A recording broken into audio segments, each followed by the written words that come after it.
किसी भी अघोरियों को यह इजाजत नहीं थी कि इस बस्ती से बाहर जाए और अपनी शक्तियों का उपयोग बाहर करे।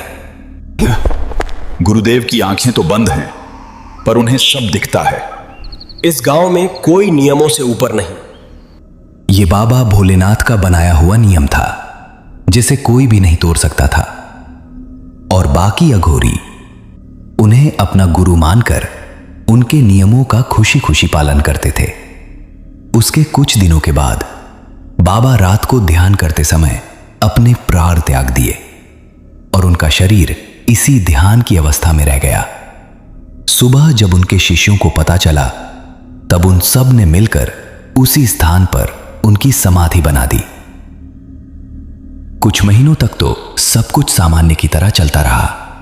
फिर आया बाबा का पुराना शिष्य कोचीनाथ, जो बहुत पहले इस गांव से निकाला जा चुका था। वर्षों पहले जिसे निर्वासित किया गया था, वो अब उसी जमीन पर लौट आया है। मैं लौटा नहीं हूं, मुझे बुलाया गया है। मैं आया हूं था मां काली की आग लेकर। अब कोई नहीं बचेगा। तेरी शक्ति तांडव कर सकती है। बाबा ने स्वयं उसे जाने का आदेश किया था। कारण क्या था? एक दिन अचानक बाबा भोलेनाथ ने समाधि लेने का निर्णय लिया। उनके सभी शिष्यों ने उन्हें बहुत समझाया, पर बाबा ने मानो निर्णय ही ले लिया था। कुछ दिनों में यह बात सारे अघोरियों में फैल गई। यह किसी को पता नहीं था कोचीनाथ भी बाबा की तरह ताकत व शक्ति से भरपूर था। सभी को यह लगता था कि कोचीनाथ ही आगे इस आश्रम को संभालेगा, पर सभी अघोरियों का भ्रम उस समय टूटा जब कोचीनाथ इस गांव को छोड़कर चला गया। कोचीनाथ में बाबा की तरह ताकत व शक्ति तो थी ही, शरीर और कदकाठी से भी मजबूत था।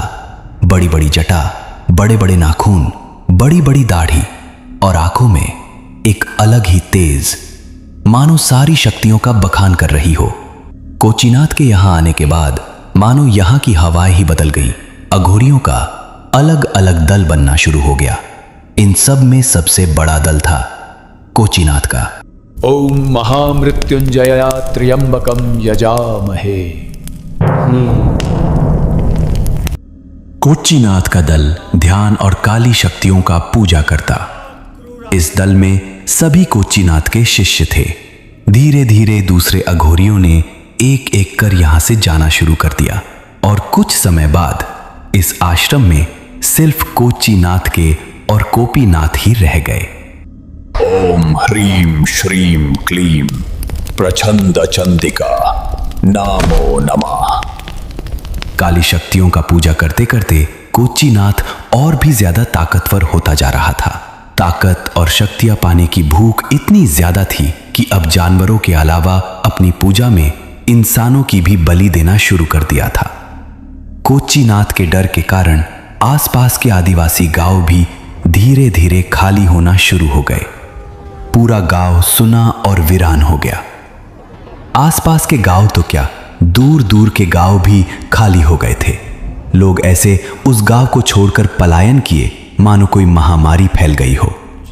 कोचीनाथ के सामने बलि की समस्या आने लगी। काली शक्ति पाने के लिए बलि की जरूरत तो थी ही।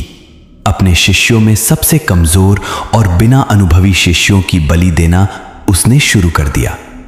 पर जिन शिष्यों की उसे जरूरत थी, उन्हें वो हाथ भी नहीं लगता था और मंत्र भी सिखाता था। धीरे धीरे समय बीतता गया। कोचीनाथ काली ताकतों का मालिक बनता गया। उसके शिष्य भी अपने गुरु से मंत्र पाकर ताकतवर होते गए। Rahul Goenka groups of companies का मालिक, Goenka power, Goenka refinery, Goenka steel, Goenka developers और भी बहुत सारी उद्योगों का वारिस। कदकाठी से सुंदर, गोरा, उम्र 29 वर्ष, कुंवारा, किसी फिल्म स्टार से कम नहीं दिखता, और घर मानो कोई महल हो। घर पर है बद्रीनाथ गोयंका, राहुल के दादा।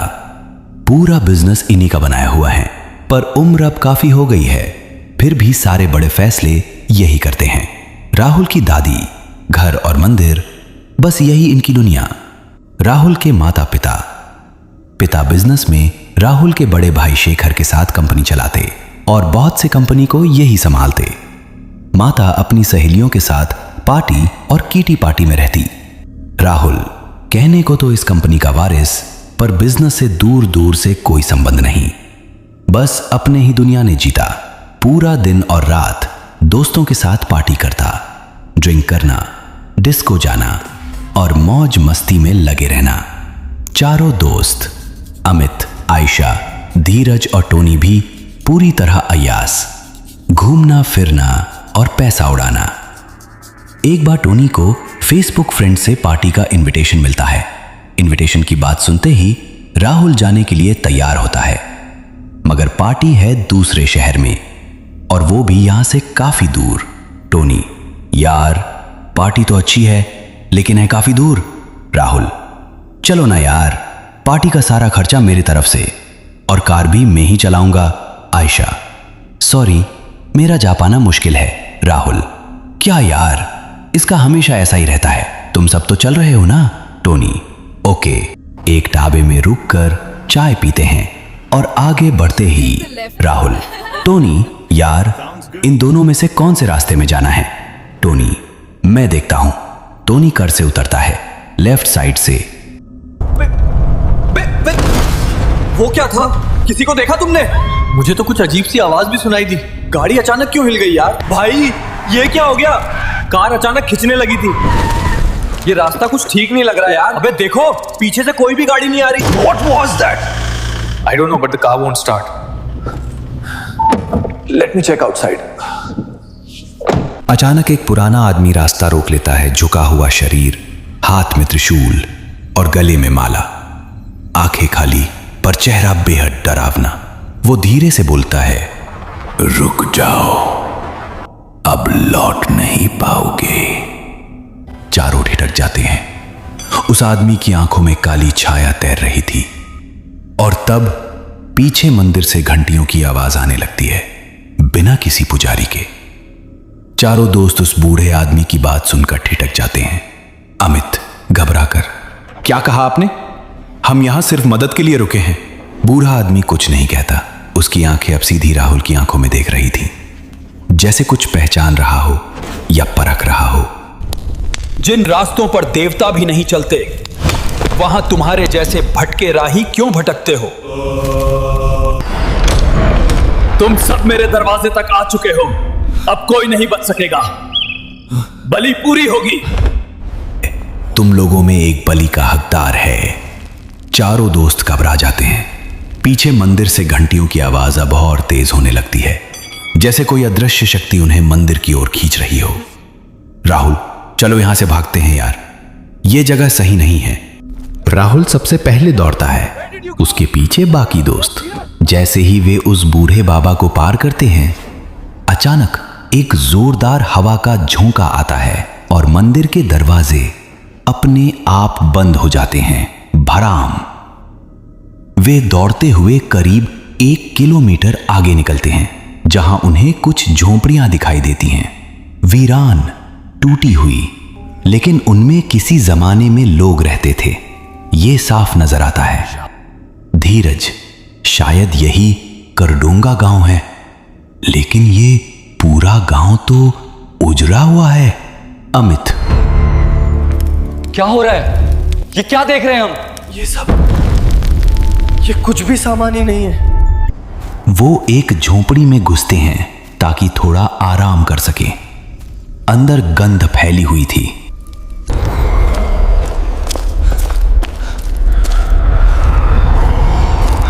अच्छा ये क्या है यार? दीवार पे खून से लिखा है। तुम सब मेरे दरवाजे तक आ चुके हो, अब कोई नहीं बच सकेगा। बलि पूरी होगी।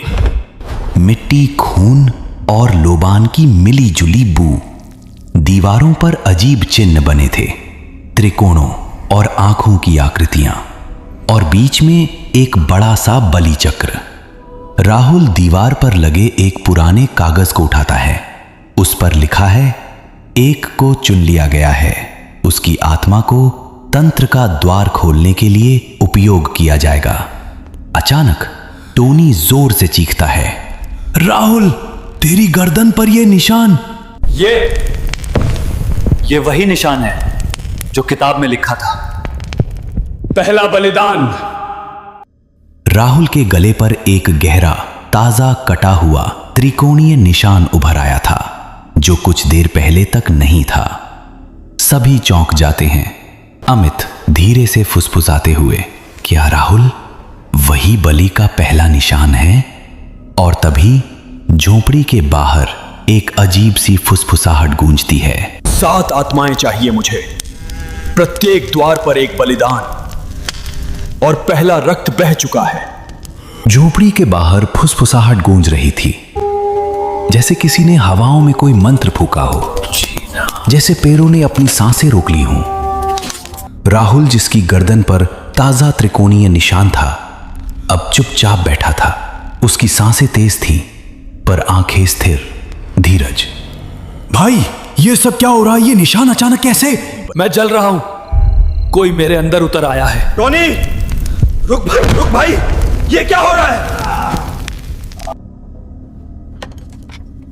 अमित झोपड़ी के एक कोने में रखे लकड़ी के संदूक को खोलता है। अंदर कुछ पुराने ताम्रपत्र, राख और एक किताब। किताब पूरी तरह काली थी, सिर्फ एक नाम लिखा था, कोच्चि नाथ। जैसे ही राहुल उस किताब को छूता है, उसके हाथ कांप जाते हैं और कमरे की दीवारें खुद ब खुद कांपने लगती हैं। हवा में राख उड़ती है और अचानक राहुल की आंखें पलट जाती हैं। राहुल, 7 आत्माएं चाहिए मुझे, प्रत्येक द्वार पर एक बलिदान, और पहला रक्त बह चुका है। ये कैसी माया है? हम कहां फंस गए? कोच्चि नाथ, हमें क्षमा करें। उसकी छाती पर निशान देखो। भाई ये राहुल नहीं है, ये कोई और बोल रहा है उसके अंदर से। कुछ ही क्षणों बाद राहुल बेहोश हो जाता है, लेकिन किताब का पन्ना अपने आप पलटता है। अब जो लिखा है वह स्पष्ट रूप से दिखता है। बलि का प्रथम निशान, वह जो मार्ग खोलेगा। द्वितीय निशान, वह जो चाबी लेकर चलेगा। और तीसरा, जिससे द्वार खुलेगा। धीरज, मतलब अब और लोग भी बलि चढ़ेंगे? टोनी, शायद हम सब चुन लिए गए हैं। अचानक झोपड़ी के दरवाजे पर कोई दस्तक देता है, धीरे लेकिन ठोकता हुआ। 3 बार, ठक ठक ठक। अमित धीरे से दरवाजा खोलता है। बाहर कोई नहीं है, लेकिन जमीन पर कुछ पड़ा है। एक भस्म से बनी छोटी मूर्ति जिसकी आंखें लाल हैं, और उसके नीचे एक पर्चा। द्वार अब खुल चुका है। पीछे से राहुल की नींद टूटती है, उसकी आवाज धीमी लेकिन गूंजती हुई। राहुल, कोच्चि नाथ आ रहा है। झोपड़ी के भीतर सन्नाटा था, पर चारों का दिल बुरी तरह धड़क रहा था। राहुल जमीन पर बैठा था, उसका चेहरा पीला, पर आंखों में कुछ और ही चमक थी, जैसे किसी और का प्रतिबिंब हो। अमित, राहुल तू ठीक है? राहुल धीरे से, मुझे कुछ याद नहीं, क्या हुआ मेरे साथ? धीरज, तू कुछ और बन गया था भाई। तेरी आवाज, तेरी आंखें, वो सब कुछ डरावना था। टोनी अभी भी दरवाजे के पास खड़ा था, हाथ में भस्म की बनी वो छोटी मूर्ति लिए। मूर्ति गर्म थी, जैसे जिंदा हो। टोनी कांपते हुए, इस मूर्ति को देखो, इसकी आंखें सच में लाल हैं और ये जल रही है। अमित किताब की ओर इशारा करता है। अब उसके अगले पन्ने पर कुछ और लिखा है, जो पहले नहीं था। दूसरा चिन्ह तब प्रकट होगा जब भस्म की मूर्ति अपने हकदार को छू लेगी। सभी ने एक दूसरे की ओर देखा। टोनी ने घबराते हुए मूर्ति को जमीन पर रखा। धीरज, कहीं ऐसा ना हो कि मूर्ति जिसे छू ले वही अगला बलि पात्र हो। अमित, तो इसे किसी को छूने नहीं देना चाहिए। पर तभी मूर्ति अपने आप थरथराने लगती है। ये देखो, इसकी आंखें, ये जिंदा लग रही है। और फिर जोर से उछलकर सीधे अमित की ओर जाती है। टोनी, अमित हट जा! पर देर हो चुकी थी। मूर्ति अमित की छाती से टकराती है और अचानक उसकी टी शर्ट जलने लगती है और उसकी छाती में एक तंत्रिक निशान बन गया था। राहुल धीरे से, अब ये सिर्फ जंगल की बात नहीं, ये तंत्र की दुनिया है, यहां कुछ भी हो सकता है। अमित को चक्कर आने लगते हैं, वो जमीन पर गिर जाता है।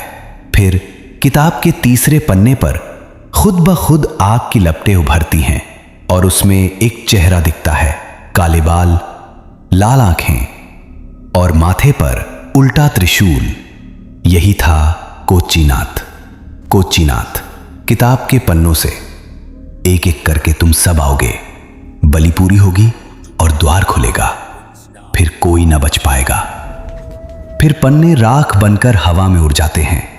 यह सिर्फ शुरुआत है, अभी कोच्चिनाथ जागा नहीं है। यह वीडियो जारी रहेगा। एपिसोड 2 के लिए जुड़े रहें।